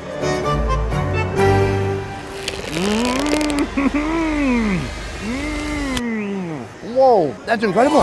It's sweet and it's cheesy. The Fruity Pebbles are giving off that amazing artificial fruit essence. I like it. The jam sauce, that ties it all together. That makes it work. It's kind of like the sweet binding agent that brings all the elements together, like booze at a party. This lady has an insane menu. I wish I could just do a whole episode about her and how her brain works. The only thing that's not remarkable on her menu is a bucket of fries. No offense. It makes sense that you have it there for the people who want to order that, but if you come here and you see all this and you order French fries, don't hang out with people like that. If this cheesy fruity stick hasn't left you shocked and dismayed, then our final food of the day most definitely will. Peanut butter, jelly, bacon, and of course the hot dog in there too. What do you think makes this combination work? But first, Mary has another quirky recipe hidden up her sleeve. Nashville hot chicken waffle sandwich. So it's chicken with Nashville hot sauce between 2 Belgian waffles. It's kind of a spin-off on chicken and waffles. The marriage of chicken and waffles initially served the needs of night owls, grappling with the choice between a late night dinner and an early breakfast, providing a delightful fusion of the two. You have the sweetness of the syrup along with the saltiness of the chicken. And you know, savory and sweet are your 2 tastes you want to go for when you eat. It's like Bonnie and Clyde. Exactly. Boom! I'm in the kitchen with Mike. We're gonna see how he makes the Nashville hot chicken waffle. It all starts with the chicken. So right here we have what looks like chicken fingers, and that's gonna hit the oil right now. Does this beep when it's done? Yep. Do you ever hear that beep in your nightmares? No. What makes chicken and waffles great is that the sweetness actually works really well with the fried chicken. Is this gonna be sweet? Is it gonna be hot? What am I looking at here? So the waffles aren't super sweet, just a little hint of sweetness. And the Nashville hot isn't too extremely hot, it's more of a medium Nashville hot sauce. Nashville medium. I like it. Sounds safe. Mary and her husband launched into their state fair journey over a decade ago, debuting with a pizza booth. Last year, they birthed Extreme Carnival Eats, transforming their wildest ideas into reality. 5 minutes has gone by. Let's take out that chicken. And it's time to dump it under the heat lamps. Now the chicken is ready. We got to get started with the waffle. Grab a waffle, fling it on the flat top, grab some chicken, place the chicken on the waffle. Some pickles next. This is the Nashville hot right here. Oh, and right here we have a sweet syrup going on. This is an amazing combination. Time to top it off, and that is complete. Right here we have our Nashville hot chicken waffle for $16.35. Now it doesn't really compress. Oh my gosh, can I even pick this up? Oh no. I gotta give the handleability about a 3 out of 10. I'm so sorry, Mary. Okay, I've got it now. It's dripping to the plate below. It's very inviting. I've heard of toasting up buns for a burger, but toasting up the waffle, that's nice. Man, that is a delightful texture combination. Just like Mary said, it is savory and it's sweet. That chicken is so crunchy, and the waffle, I gotta say, putting the waffle on the flat top, that is key. This is like a pre-made Belgian waffle. If you get a waffle like this just from a bag, it's gonna be kind of dry. You gotta do stuff to it to kind of toast it and soften it up at the same time. The only thing is that they should call this Nashville mild. Mary, I'm not hating. I love you, and I love your zeal. It's not hot. But it's crunchy, it's savory, it's sweet, and it's delicious. before I reach the weight limit for a forklift. That guy's gonna have to carry me out of here later. There's still room in my stomach for one more dog, a hot dog. Here at Starvin' Marvin's. Setting their food truck in motion in 2018, Melissa and her wife have been producing a distinctive assortment of gourmet hot dogs for the fortunate people of Washington. What makes a hot dog gourmet and not just a normal hot dog? So it's all about the quality of the meat, but then also the toppings. All sorts of fun toppings, things that you maybe wouldn't ever think to put on top of a hot dog. If you crave the ultimate comfort food, the Mac Daddy won't disappoint you. Stacking mac and cheese and bacon on a hot dog. For a bolder option, consider the Chicago dog, boasting pickle, tomato, mustard, onion, relish, celery salt, and hot peppers. It should be clear by now that the hot dog game at Starvin' Marvin is aiming to knock off your socks or any other type of footwear. What are the menu items that give people a double take, where people are like, wait, what is that? Peanut butter, jelly, and bacon every single time. It's peanut butter, jelly, bacon, and of course the hot dog in there too. Yep. How'd you come up with this? As the name suggests, the PB&J&B hot dog takes off with a massive peanut butter smear inside the hot dog bun. My wife and I were just sitting at home one day. I'm from upstate New York where like hot dogs are like a thing anywhere you go pretty much. Next, a hot dog rests in that cozy bed. And I like jelly on a lot of things. Followed by a sweet hit of jelly. I've never had peanut butter, jelly, and bacon, but we were just sitting there like, let's try it. And a hailstorm of bacon bits. So we put it together and we're like, this is a winner, the sweet and salty, it works, man. Ladies and gentlemen, this is my final bizarre state fair food, because after this, I'm gonna explode. My stomach cannot take it anymore. Oh look, this band is doing sound check. Oh yeah, let's pick it up. Let's test that structural integrity. The bun seems nice and soft. Crunching it together, I'm smushing it together. I'm gonna spread that bacon out. You can see that jelly sticking out. This is awesome. Now, as somebody who grew up in a trailer house eating Jif and Smucker's jelly, this is close to my heart. Dun dun dun dun.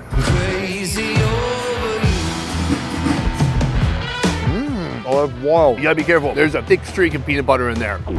I got it, and my God, it is delicious. It's such a beauty. I mean, the bacon adds some crunch on top, sweet jelly, but you gotta be careful. That peanut butter will seal your trachea shut. Make sure you got plenty of saliva going beforehand. Sonny, pace yourself. It's not a competition. I'm trying to figure out, does it taste like I spilled some peanut butter and jelly into my hot dog, or I spilled a hot dog into my peanut butter and jelly? Because it's one or the other. I think it's more like a hot dog fell into my peanut butter and jelly sandwich, but I kept eating it anyways. How would that happen? Practically? I don't know. Next, I'm on a mission to disregard the calories and cholesterol in search of the most over-the-top delicious destinations I can find. This bite is probably worth $1. Let's go for it.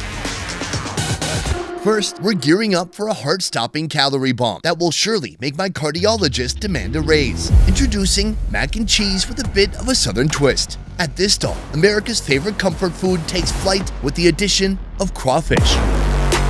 Down in the deep south, crawfish are the star of any good cook-up. Oh, yes! Prepared and boiled in epic proportions, these guys pack a single bite of sweet, soft meat, kind of like a tiny lobster. Now, these mud bugs have made their way up north, and they've joined this blend of noodles and creamy cheese. Do you have somebody in the back with a bunch of crayfish and a toothpick? We buy them already pre-made. With the amount of sales we go through, there's no way we could keep up by trying to boil the crawfish ourselves. You know what? It was a fake question. I assumed the audience would assume that. Sure. I knew the whole time. All right, right here we have our mac and cheese, and the crawfish are already mixed inside. Hit it with some oiled cured peppers, and that is ready to go. My blood pressure might regret it later, but to spice things up, I'm taking our meal to the next level with Mitch's ultimate bestseller. I'm not sure why, but alligator kebab is by far our most popular item. I get it. This is gooey duck territory, not alligator territory. So maybe people in Louisiana would be blown away by the gooey ducks. Show me you got some. How do you make the alligator kebab? We soak the gator tenderloin in buttermilk, some spices for 7 days, stick it on a kebab with onions, and then we basically funnel cake batter. Then we deep fry it and serve it with like a sweet mustard. It's got a little bit of horseradish in there as well, and then top it with a little bit of blackening spice. I never knew that alligator was on my list for cheat days, but now it absolutely is. This looks awesome. I can't wait to try it out. Right here we have my first meal of the day, and it is a heavy one. Come take a look at this. Now that we're in the light, you can see, I love the color of the peppers on top, and then we got that mac and cheese looking oily, creamy, and rich. I was hoping they would have several strips of crawfish tails just laying on top, but no, they're all buried within. Cheers. Il cielo è grande sopra la città. Super creamy. And then a bit of spice coming from those peppers on top. Sour and hot. That's a nice contrast to the cheese because the sourness kind of cuts through the heaviness of this right here. I got a tail on that one. I gotta say, I like it. You know, crawfish can have a little bit different flavor. Almost be a little bit muddy sometimes. This ain't like that at all. Right here, the alligator. Come take a look at this. Now, I've had alligator before, but I've never had anything like this. And also, you know, putting the onions on there, it's almost like we have onion rings as well. This looks so good. Let's go for it. It's delicious. Super juicy, succulent, quite salty. But that batter on there is really nice, really crispy, and it holds in the juices. It's like when you eat a mozzarella stick and the juices from the cheese just explode out. It's the alligator version of that. It's not quite chicken, but it's more juicy. It's not quite fish. It's not flaky. It's something in between. I'm gonna hit it in the sauce right here. The sauce is almost like a honey mustard. It's sweet, it's mustardy. Oh, there's a clown. Do you think that guy rode here on that little bike? Oh, look what he's got. Oh no. Come on over. I got some mac and cheese filled with crawfish. Crawfish? Oh, that was crawfish then. Stop eating the most expensive part of my dish. You still got the vegetable. That's the good stuff. Ever wonder what makes hearts race or makes taste buds do the tango? It's the sizzling, crispy wonders that come straight from this golden oil. Welcome back to Totally Fried. I'm here with Mitch. Again? Last time we were here, I took a flavorful plunge into the world of deep fried pork belly. Wow, what a mix of emotion. But there's much more sizzle and pop here to find. Deep fried pickles, even deep fried Snickers. But what's stealing the spotlight as the most decadent would have to be their deep fried cheesecake. What is the secret behind a good fried cheesecake? I mean, you gotta make sure it's a balance between not too sweet, a little bit creamy, the right amount of cream cheese. We'll find out. The cheesecake alone is a clandestine affair between a velvety dream and a naughty slice of heaven. And the transformation that's about to be performed here is a one-way ticket to dessert nirvana. Right now we're in the kitchen and I'm about to see how this cheesecake is battered and fried. Submerge the entire thing, get a nice thick layer of corn dog batter and let it slowly descend into that hot oil. Looks like this one's ready. It's perfectly golden brown. So our cheesecake is done being fried, but it is not done. First, some whipped cream. Then hit it with some chocolate. Then an avalanche of powdered sugar. And that is complete. I've seen fried cheesecake around the country and I just never had the nerve to try it out because I thought, fried cheesecake, I already know what to expect. It's gonna be a wedge of cheesecake, they're gonna fry it. But no, here, it's something a bit unexpected. First of all, whipped cream from a can. If you guys ever saw my house tour, you'll know that I love whipped cream in a can. It's very nice. Tastes just like whipped cream in a can. Where do we start? Okay, I'm gonna just go right down the middle, rip it open. Take a look at that. That is a load of cheesecake. That already would be a delicious, satisfying dessert on its own. I like the cheesecake is still cold on the inside and it's warm and crunchy on the outside. Let's try it out.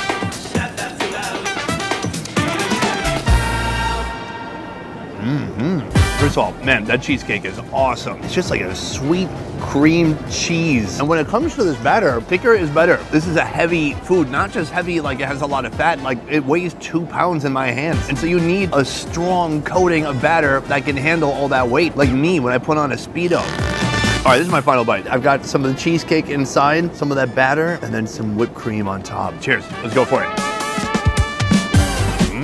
It's good quality cheesecake. This is wild. I honestly can't believe he's charging like 10 bucks. That's the same you pay at a restaurant. And you know, state fairs are notorious for ripping people off. So it's a good price. It's a lot of food. Bring your extended family. You're gonna need help with this one. You want to know the ultimate secret to taming your inner sweet craving monster?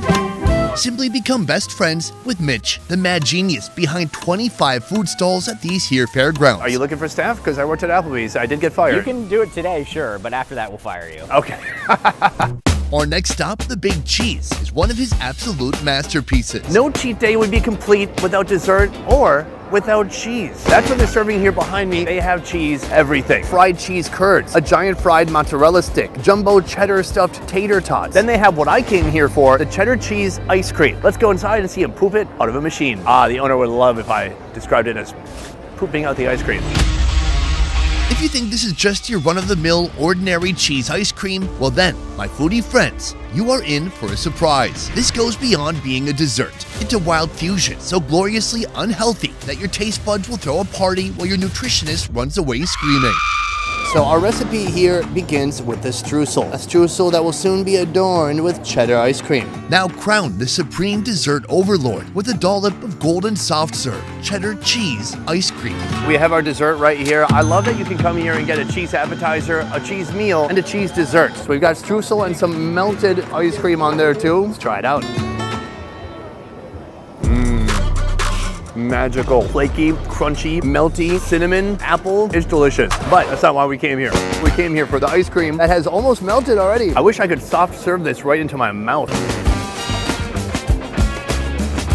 Huh. I wonder if this is how they made it. It tastes like generic white ice cream, but they added Kraft macaroni and cheese powder mix into it. That would give it the color, and that's the kind of flavor it has. It has that kind of like beautiful powder chemical cheese flavor to it. Makes the cheese ice cream with some strudel. I like it. It's very unique. I thought this was gonna be a stunt food, some kind of BS that's inedible, but no. Uh-oh. Oh, dang it. That's gonna screw up the continuity. People are gonna know we shoot out of order.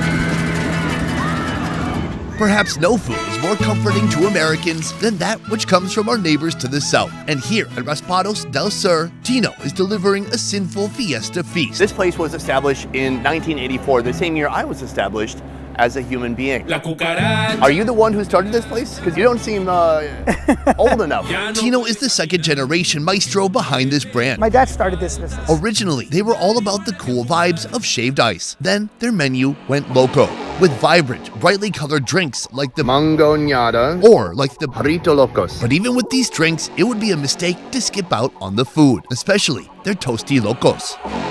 Loco is insanity. For your Toasty Locos, how loco are they? They're pretty crazy. It's a big bunk for one person. Last time when I was in Mexico City, I had Dorito Locos. What is the difference? So they started using different kind of chips, and they started naming them after whatever chips, then Locos. Boom, I am in the kitchen. I've got Mary right here behind me, and she's gonna help me in making the Toasty Locos. And when I say help me, I mean she's gonna do everything. So we've got the Tostitos here. That goes inside. We got mango, cucumber, and jicama. Oh no, they're mixed. I hate cucumber, but just do it. Here we have pickled pork skin and some peanuts for a little bit of texture. Tamarind candy going next. Then we've got chamoy, some Valentina sauce, tahini, and a little bit of salt, just in case we didn't have enough sodium. Finally, a lime. Wow. Tino said this thing is Locos, and he was not lying. This thing looks ridiculous. Let's go outside and try it out. The smell is wild. It smells spicy and like crazy sour. Let's try out the tamarind candy. Wow, sweet, salty, semi-unbearable. That's a lot of flavor in there, my friend. This is pork skin that's been put in vinegar. That's a cool texture. It's kind of like eating calamari. I think it would be a miracle for me to get down there and find a chip. There we go. I got some Tostitos, a nut. Is that a cucumber? It is. Some jicama in there, some pork, a little bit of that crazy sweet and salty tamarind food.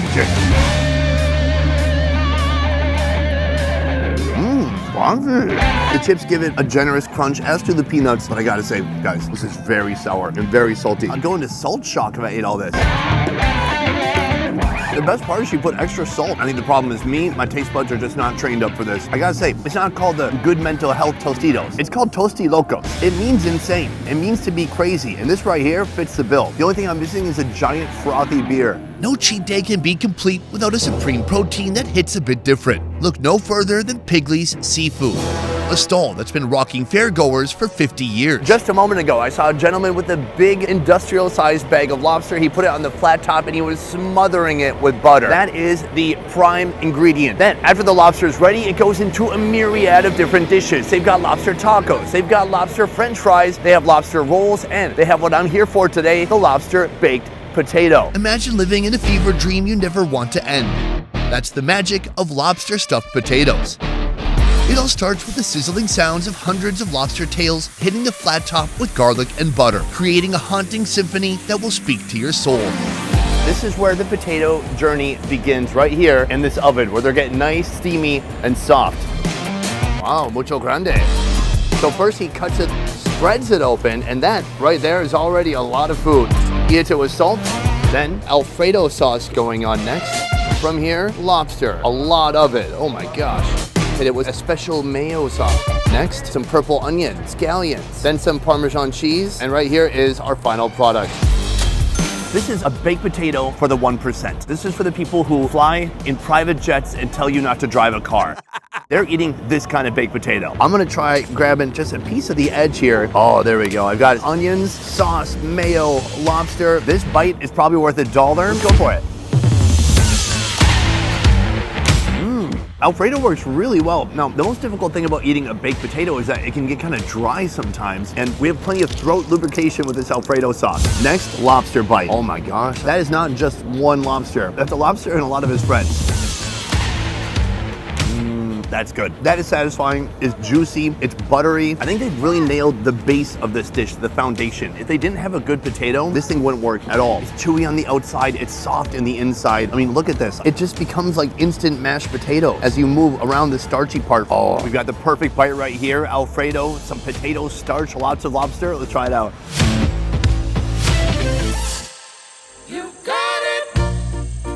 I know sometimes life can be tough. Yeah, I was teleported. This, for a cheat day, very satisfying. It's creamy, it's carby, it's got seafood. But our next location has even other stuff. I'm not sure what it has, but we're gonna find out.